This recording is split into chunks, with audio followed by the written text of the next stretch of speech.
Enterprise Linux 5 is VSFTP, short for the Very Secure FTP Server.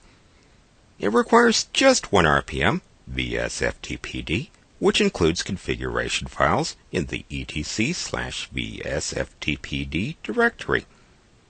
We'll describe just a very few of the default directives in this file and what they can do. But just because the directive is enabled in that file, it may still not work because of settings in Security Enhanced Linux, or even a firewall that blocks traffic. And we'll discuss that in a companion video. Now on to the configuration file. The anonymous enable directive, that's straightforward. If that's set to yes, anonymous users are allowed to access your FTP server. The local enable equals yes directive allows users in the local password database to log into their home directories on the FTP server. And a companion to that is the write enable directive. Local users who are allowed to log in, if this directive is enabled, can also write to their home directories through the FTP server. If you want anonymous users to upload to your FTP server and have set write enable equals yes, you may also want to set the next two directives, which allows anonymous uploads and also allows anonymous users to create directories on your FTP server.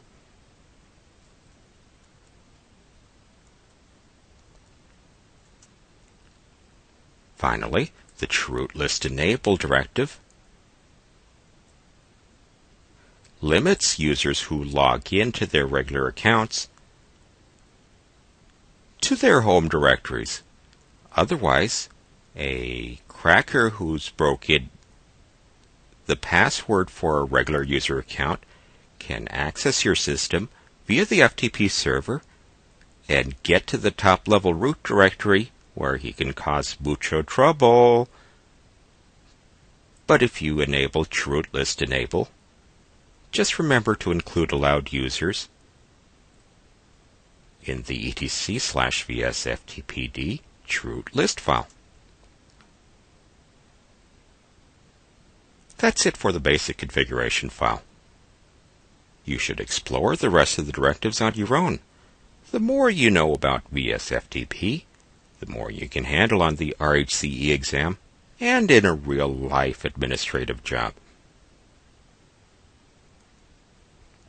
There are other files in the etc/VSFTPD configuration directory.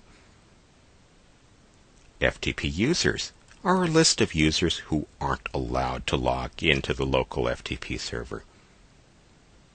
If you're comfortable with other FTP servers, you may recognize this file, which serves the same function on FTP servers like WFTPD. If you've set user list underscore deny equals no in the FTP configuration file,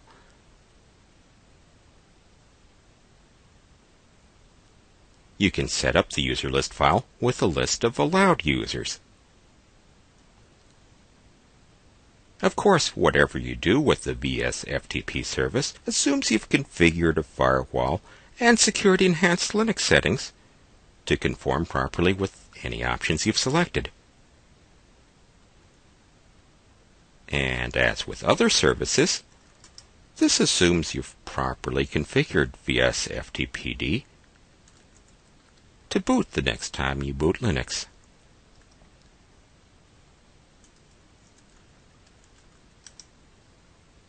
And voila! The VSFTPD service is set to start the next time you boot into run levels 2, 3, 4, or 5. And once you've finished the configuration, including firewalls and SE Linux, check the FTP server, ideally from a remote system. The secure shell is great for this purpose.